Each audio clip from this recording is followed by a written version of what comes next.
Bienvenidos a esta nuestra presentación. Somos el equipo uno.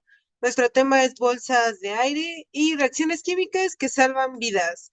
Los integrantes de este equipo son Sara, Gabriela, Leslie, Ariel y su servidora Nicte. ¿Cómo funcionan las bolsas de aire en un automóvil? Su funcionamiento se basa en una unidad que controla los sensores de impacto y presión, de velocidad de las ruedas y de ocupación de los asientos.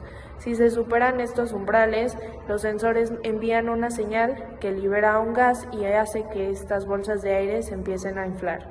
Estas a inflarse por la liberación de nitrógeno amortiguan el impacto y el cuerpo, la presión del cuerpo en la bolsa provoca que este gas se empiece a liberar poco a poco. Yo les voy a comentar pues qué reacciones químicas están involucradas en el funcionamiento de una bolsa de aire. Más que una reacción química, pues son tres reacciones químicas. En la primera, pues tenemos la descomposición de nuestro reactivo principal, que pues es la ácida de sodio.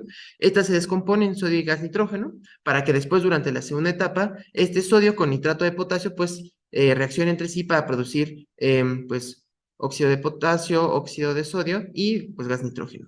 Finalmente, en nuestra tercera etapa, pues el óxido de potasio, el óxido de sodio y el dióxido de silicio van a reaccionar entre sí para producir dos silicatos. Las tres son reacciones redox, entonces hay pérdida y ganancia de electrones.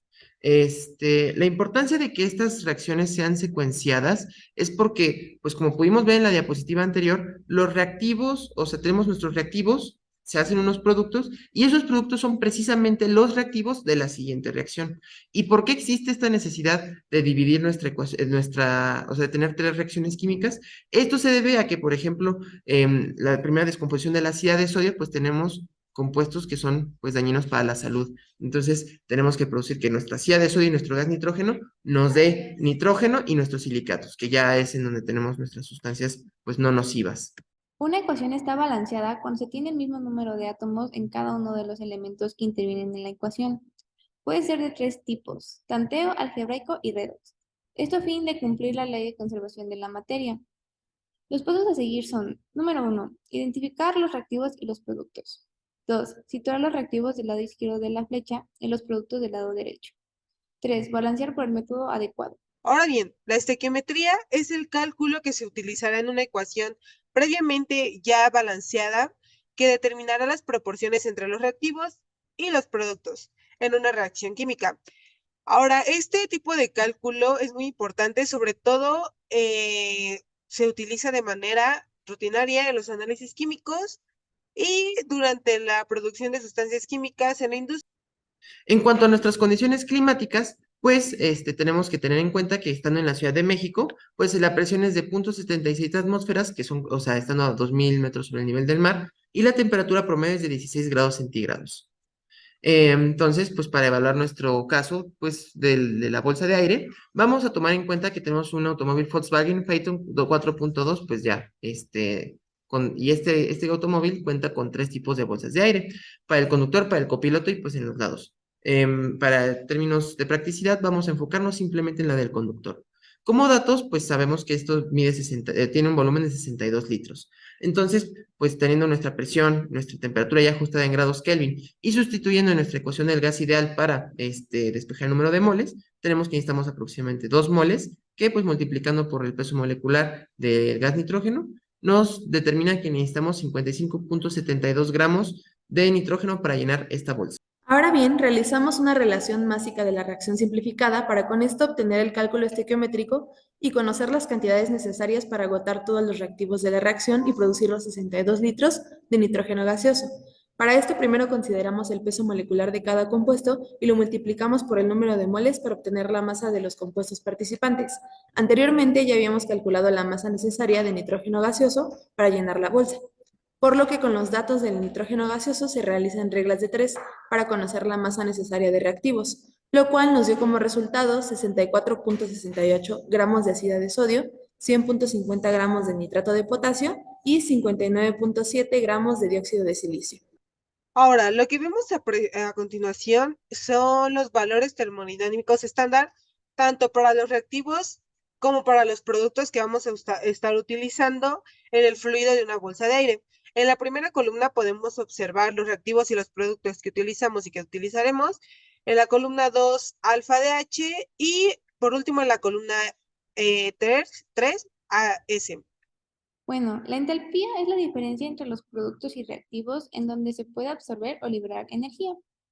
Los pasos a seguir para calcularla son: número 1, se balancea la ecuación. Número 2, determinamos el número de moles de cada uno de los compuestos. Número 3, utilizamos la fórmula de delta H.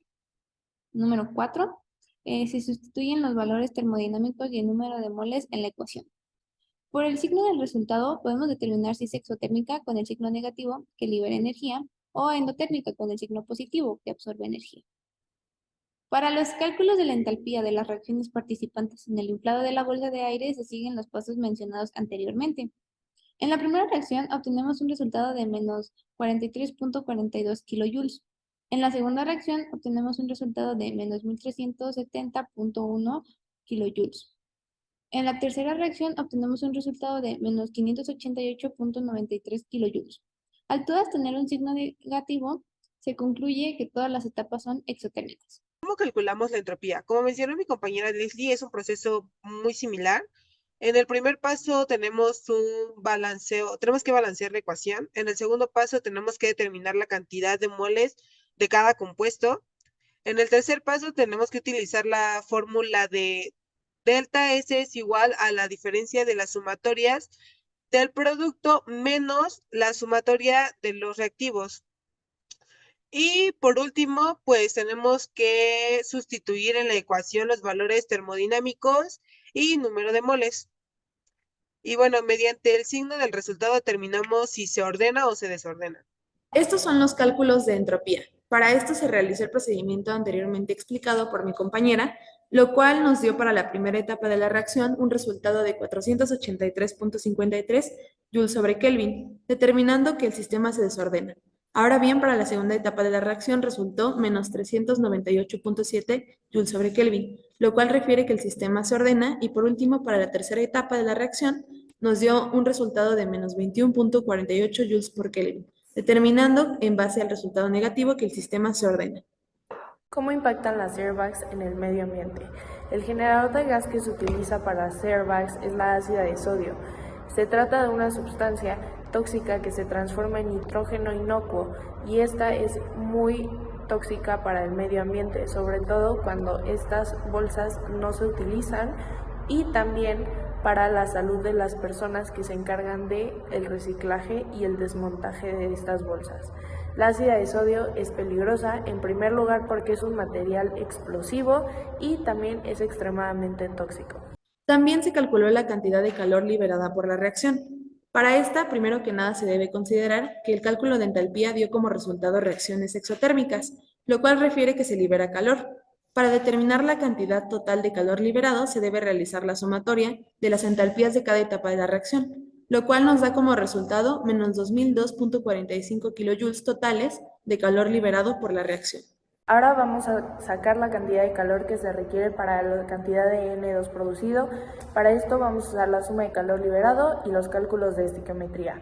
Vamos a realizar una regla de 3 diciendo que menos 2002.45 kilojoules, que es la suma del calor producido, es igual a 224.88 gramos, que es la masa de los tres reactivos de la estequiometría, y nos preguntamos cuánto es de 55.72 de nitrógeno, y esto nos da que es de menos 496.16 kilojoules, lo cual quiere decir que es una reacción de tipo exotérmica.